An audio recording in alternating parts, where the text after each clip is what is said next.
So Armando, thank you once again, and for accepting this, for a fireside chat.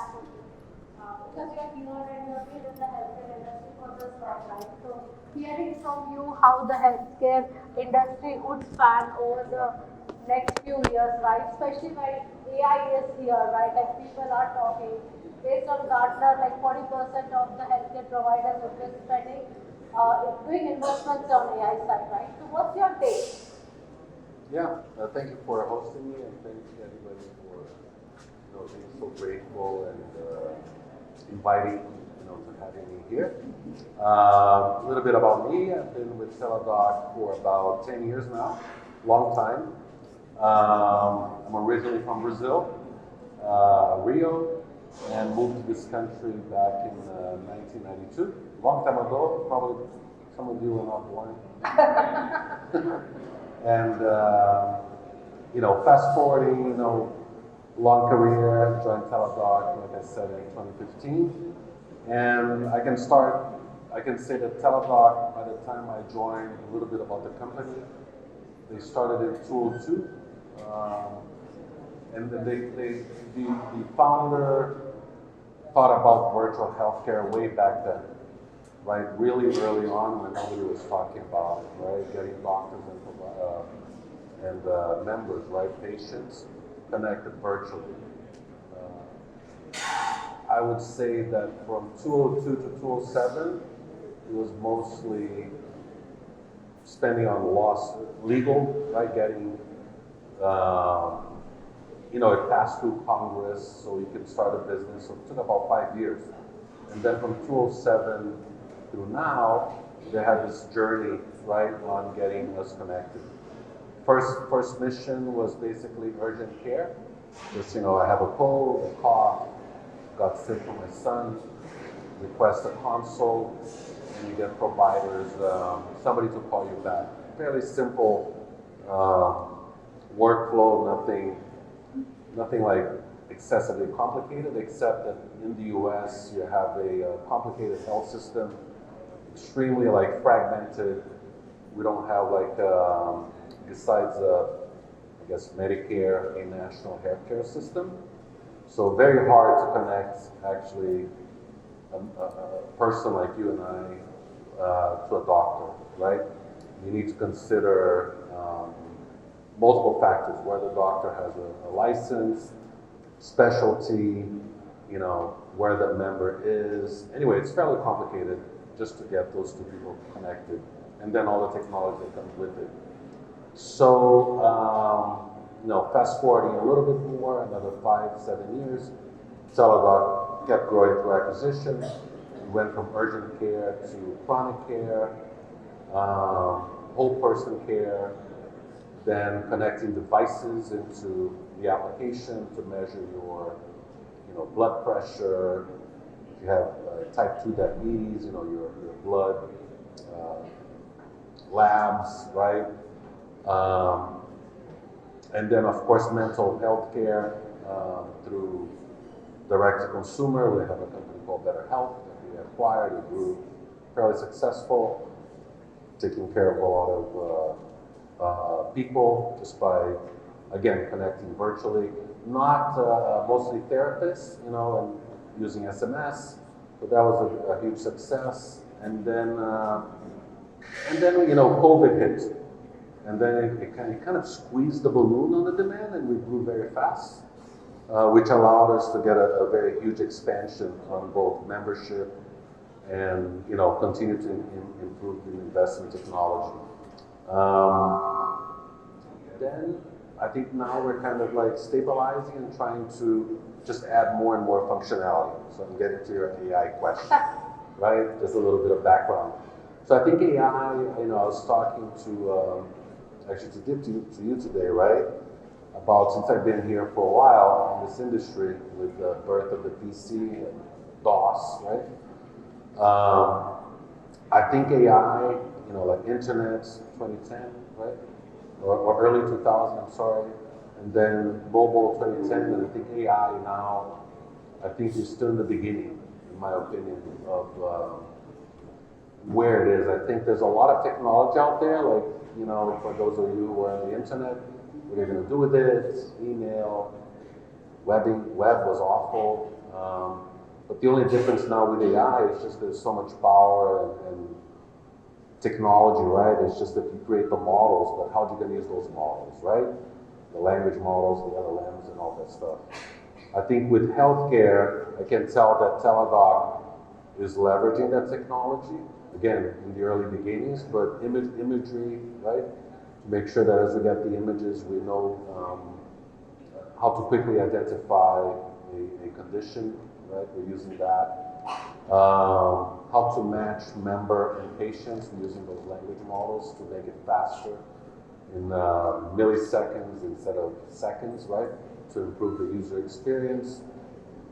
And then in some back office operations as well, like, trying to match legacy contracts with metadata, right? It's not as simple as you think.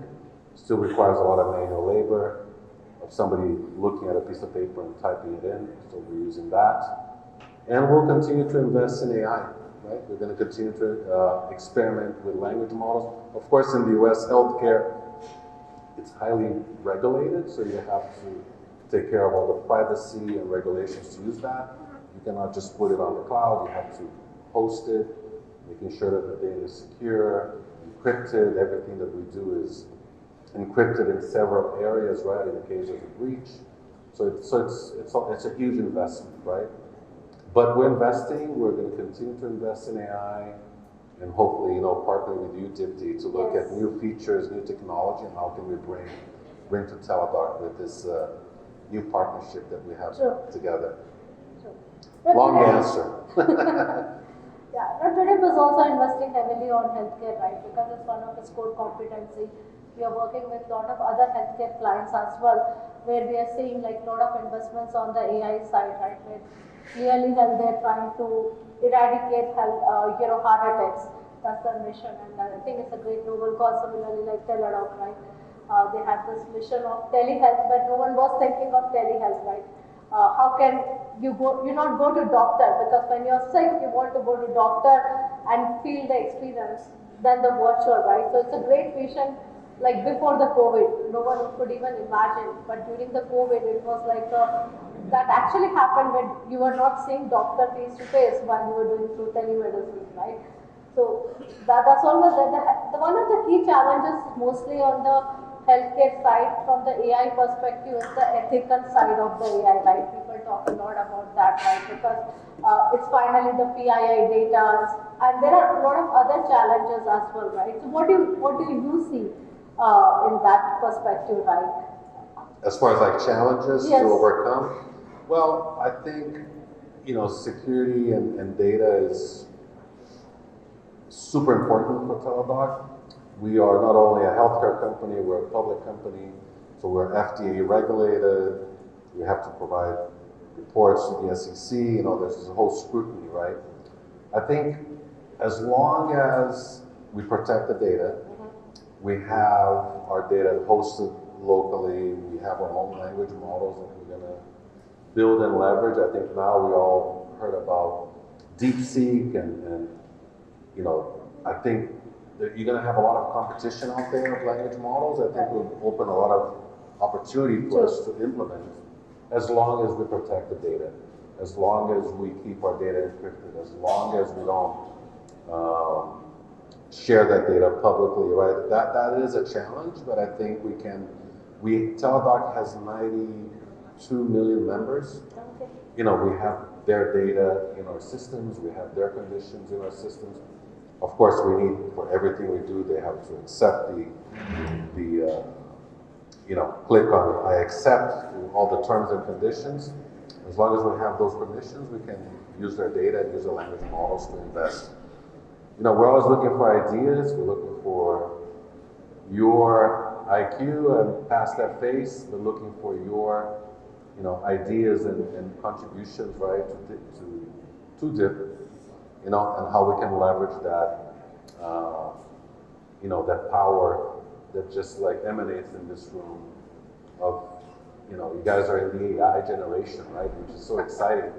I was writing here, look, all these universities, all these young people. And it's so exciting that you're all living this wave, right? This new age of technology. And it's scary, but you know, it's a good scary part, right? It's a good, it's nice. It's invigorating to see all of you here together, right?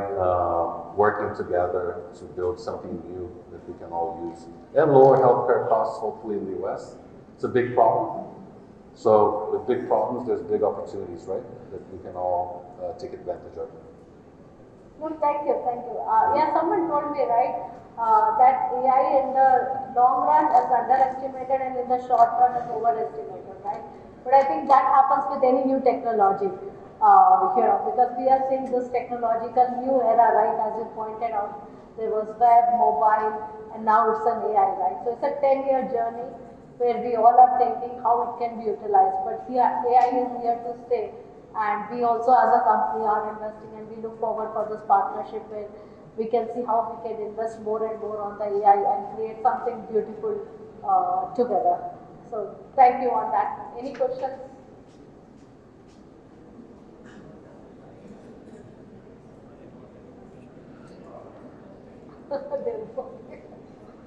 Yeah, I'm happy to be here. It's snowing in New York, so we're all from the New York-based area. So we're lucky to be here and enjoying the warmth here of India. I love coming back here as a second time. Hope to come back again.